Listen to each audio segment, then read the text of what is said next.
Hello and welcome to this buddy build between myself and Ricky over at Irie Fix Diecasts. Go and give his channel a check out. Check his results alongside mine.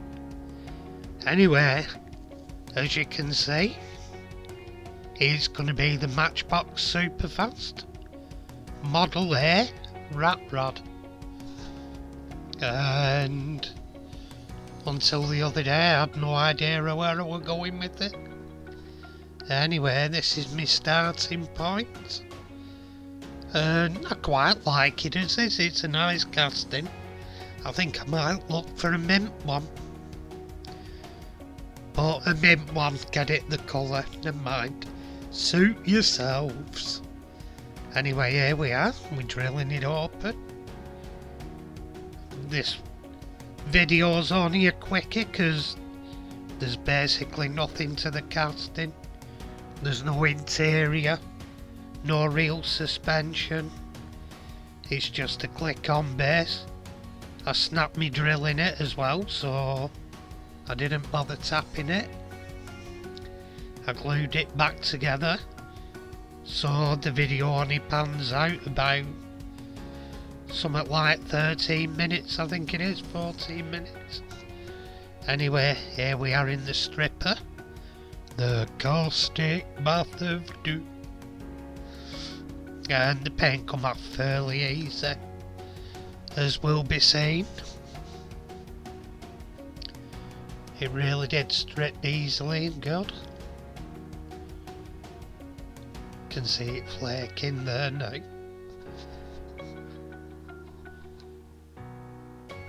And I've had a few builds on at the moment. I'm still struggling really after COVID. After having it, I still get brain fog and my concentration isn't what it was. But these are ideal for me to do something. I can't do my painting at the moment, that takes way too much concentration. Whereas these, they're a bite-sized afternoon thing. Or into day after if you wait for paints to dry. And there we go. And here we are, quick dipping with the bumper and grill. To strip off the chrome. Because it isn't going to be chromed. And here we are with the Dremel,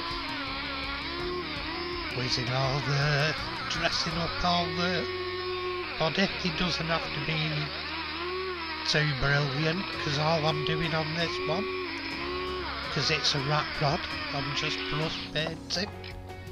Well, apart from primer, I sprayed some primer on.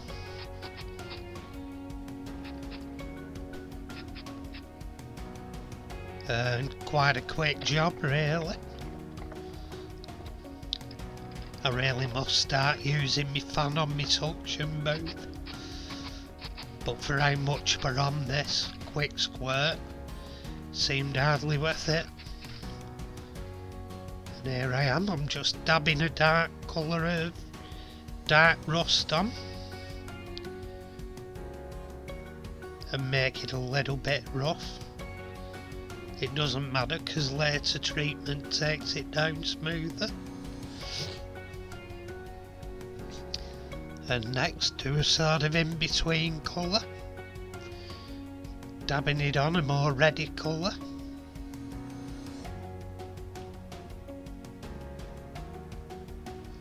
Dabbing it here, there and everywhere.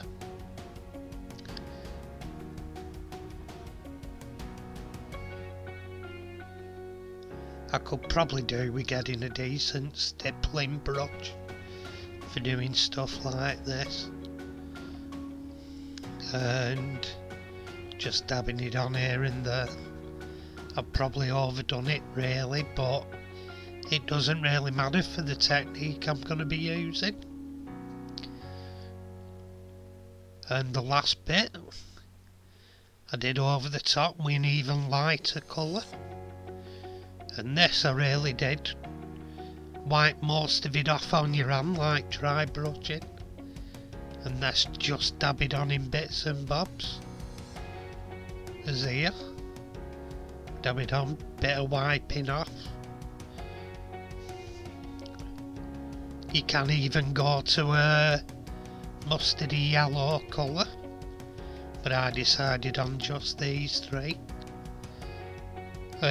Yellow ochre I'd call it, not mustardy. Call it a yellow ochre colour. But that does.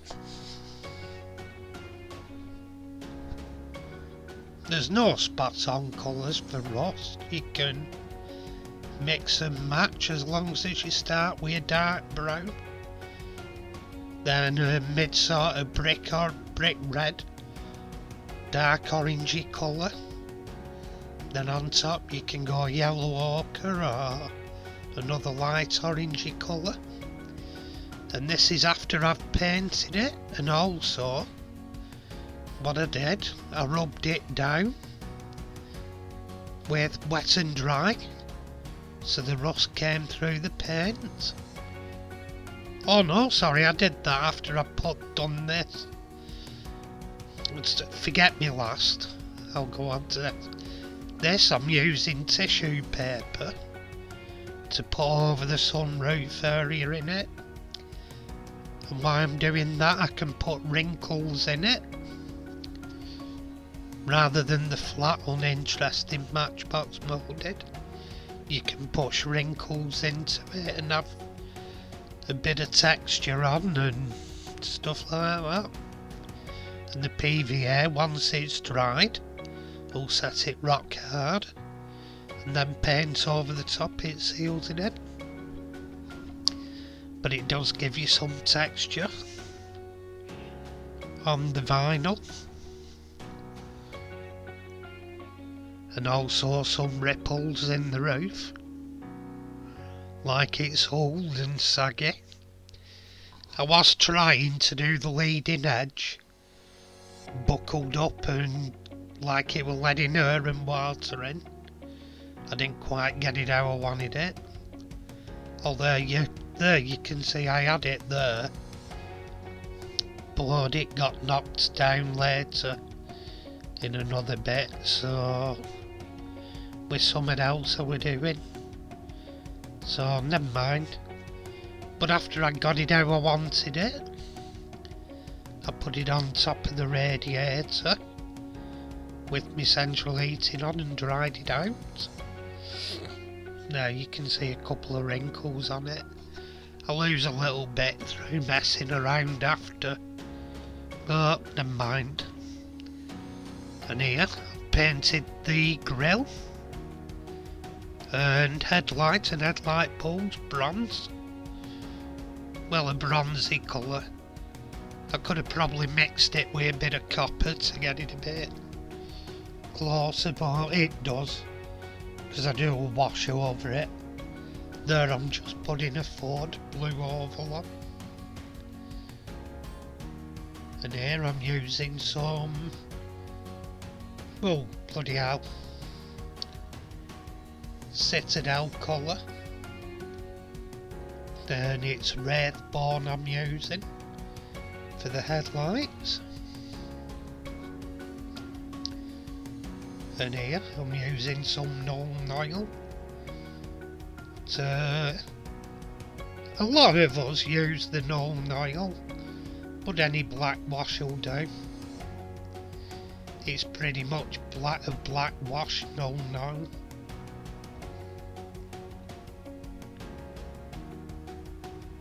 And here we are, we're getting somewhere with it now. Just starting to put some black paint on the sunroof. And there we are with it painted. Now doing the running boards.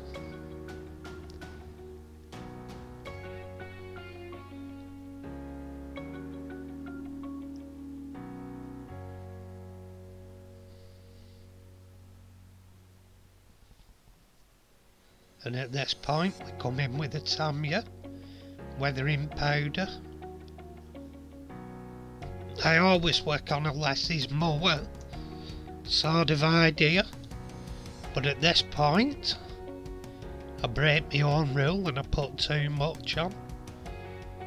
But I'm working over what I've done. I've put my colour coats over the rust colour layers I did before, and I've used wet and dry so it's come back through. Just rub it lightly so your rust colours come through. And here I put way too much on, but it's Tamiya weathering powder, and I blended it away with my dry brush that I'm using here. Just flicked it out and there we are. There's the roof. Just a couple of creases in it, and I'm just using Tamiya white. It's like a weathering mascara, if you... not mascara, eyeshadow if you will. It's like an eyeshadow box. And there, as I've said, I think it's way too much weathering, so I did tone it down a little bit.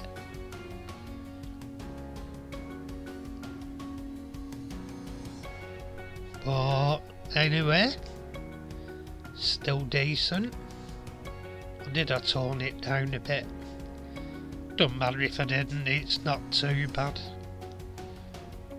Gives an idea. Anyway, here we go with the blub blub blub blub blub blub blub blub blub blub blub blub blub. And there's the finished item. And personally can't wait to see what Ricky comes up with. He usually does some fantastic builds on his channel, but here's my effort.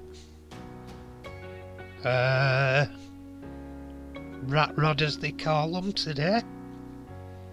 It's actually, when you look at it, they look untidy and bangers, but it's just as much art as all the custom paint they used to do in the 70s when they had murals, and it's just another form of art, a different way of expressing it, I suppose.